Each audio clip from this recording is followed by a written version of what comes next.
Halo teman-teman, Assalamualaikum warahmatullahi wabarakatuh. Selamat datang di channel saya Henry Pombo. Di sini saya akan menjelaskan tentang sistem pencernaan untuk memenuhi tugas anatomi fisiologi yang dibimbing oleh Pak Henry Didiharto. Sebelumnya, perkenalkan nama saya Henry Pombo Saringga, NIM 22032402. Saya mahasiswa Sekolah Tinggi Ilmu Administrasi Malang, Prodi D3 Reka Medis dan Informasi Kesehatan.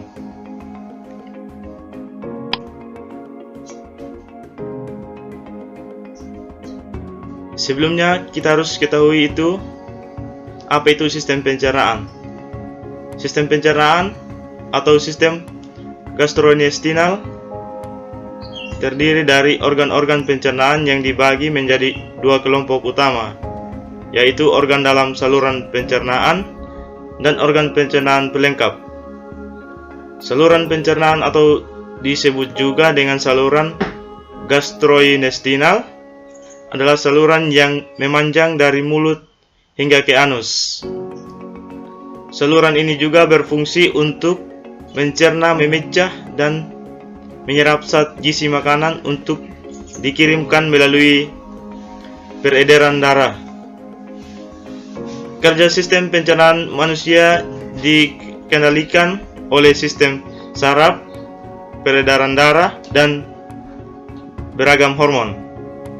Selain itu, proses pencernaan juga dibantu oleh triliunan bakteri bermanfaat di dalam usus yang disebut flora atau mikroboma. Ada beberapa bagian dari sistem pencernaan, yaitu yang pertama adalah mulut. Mulut adalah rongga yang berada di antara pipi, bibir, lidah, tenggorokan, dan langit mulut. Mulut atau rongga mulut merupakan pintu masuk dari traktus gastrointestinal, tempat permulaan bagi proses digestif.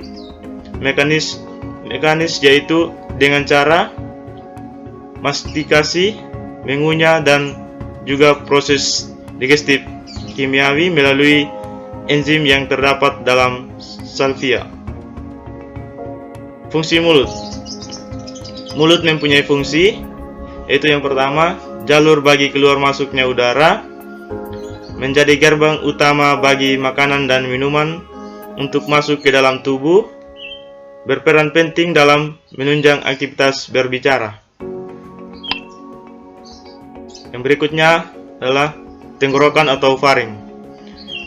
Tenggorokan atau faring merupakan saluran alat pencernaan yang menghubungkan rongga mulut ke kerongkongan atau esofagus. Faring juga berfungsi berguna dengan rongga hidung yang berfungsi untuk memproduksi suara. Makanan yang ditelan dari mulut masuk melalui tenggorokan dan diteruskan ke tabung berotot atau esofagus. Berikutnya esofagus atau kerongkongan. Esofagus ini memiliki panjang kurang lebih sekitar 25 cm. Di bagian esofagus terdapat katup epiglotis yang mencegah makanan dan minuman masuk ke dalam trakea agar tidak tersedak pada dinding kerongkongan. Terjadi gerakan plastik, yaitu gerakan meremas-remas yang mendorong makanan menuju lambung.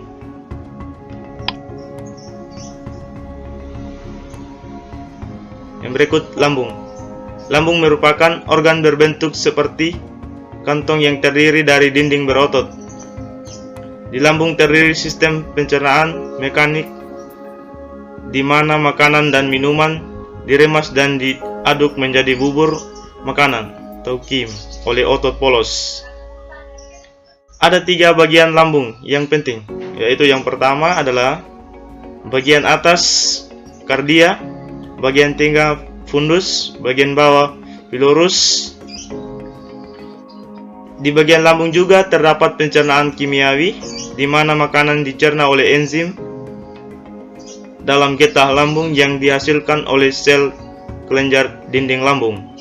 Getah lambung terdiri dari pepsin, renin, asam klorid atau HCl, dan lipase gastrik. Yang berikutnya ada usus halus. Usus halus merupakan sistem pencernaan manusia terpanjang dengan panjang 670 cm hingga 760 cm. Penyerapan nutrisi paling banyak terjadi pada saluran pencernaan ini.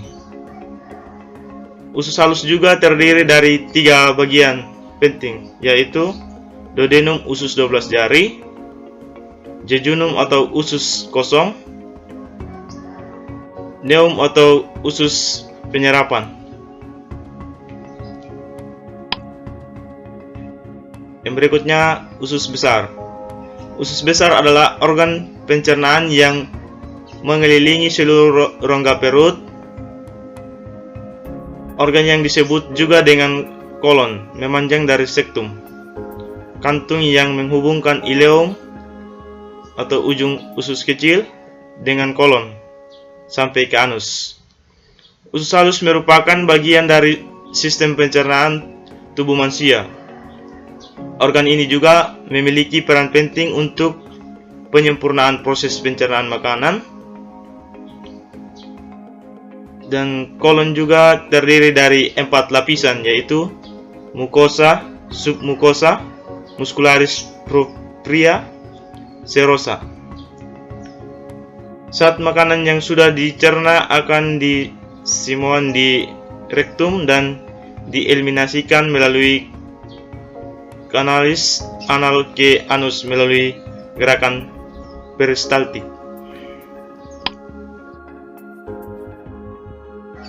Berikutnya rektum dan anus. Rektum adalah organ terakhir dari usus besar pada beberapa jenis mamalia yang berakhir di anus. Organ ini berfungsi sebagai tempat penyimpanan sementara feses. Mengembangnya dinding rektum karena penumpukan material dalam rektum akan memicu sistem saraf yang menimbulkan keinginan untuk melakukan defekasi. Anus adalah sebuah bukaan dari rektum ke lingkungan luar tubuh. Anus manusia ini terletak di bagian tengah bokong, bagian posterior dari peritoneum. Pembukaan dan penutupan anus diatur oleh otot sphincter,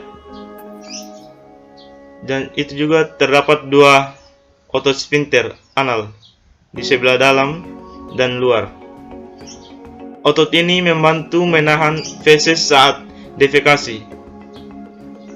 Salah satu dari otot sphincter merupakan otot polos yang bekerja tanpa perintah, sedangkan otot lainnya merupakan otot rangka. Feses dibuang dari tubuh melalui proses defekasi atau biasa disebut buang air besar, yang merupakan fungsi utama anus. Di dalam sistem pencernaan juga terdapat organ-organ tambahan, yaitu yang pertama, gigi adalah jaringan tubuh yang sangat keras dibandingkan yang lainnya. Strukturnya berlapis-lapis mulai dari emel yang keras, dentin atau tulang gigi. Di dalamnya pula juga yang berisi pembuluh darah, pembuluh saraf, dan bagian lain yang memperkokoh gigi. Yang berikut, lidah. Lidah merupakan indera pengecap yang terdiri dari sejumlah bagian dalam memiliki berbagai macam fungsi. Selain berfungsi sebagai pengecap, lidah juga memiliki beberapa fungsi utama, yaitu antara lain membantu kita berkomunikasi, mengunyah, dan menelan makanan. Berikutnya, kelenjar ludah. Kelenjar ludah atau kelenjar liur pada mamalia adalah kelenjar eksorin, yaitu kelenjar yang mempunyai saluran sendiri yang memproduksi air liur. Berikutnya, kantung empedu. Kantung empedu adalah organ berukuran kecil yang terletak di bawah organ hati. Organ ini mampu memproduksi dan menyimpan cairan empedu yang berperan penting dalam proses pencernaan, termasuk mencerna kolesterol yang terkandung di dalam makanan yang dikonsumsi. Pankreas. Pankreas merupakan salah satu organ di dalam sistem pencernaan manusia. Secara umum, fungsi pankreas dalam tubuh adalah memproduksi hormon dan enzim untuk menghancurkan makanan di dalam perut. Yang terakhir adalah hati. Hati merupakan salah satu organ yang perannya sangat vital dalam tubuh manusia. Organ yang sering disebut liver ini merupakan organ terbesar di dalam tubuh. Organ yang berwarna coklat ini memiliki berat sekitar 1,5 kg. Hati itu terletak di rongga perut kanan bagian atas, tepat di bawah rusuk bagian kanan. Sekian dari presentasi saya. Semoga video ini boleh bermanfaat bagi teman-teman yang sudah menontonnya. Saya ucapkan terima kasih.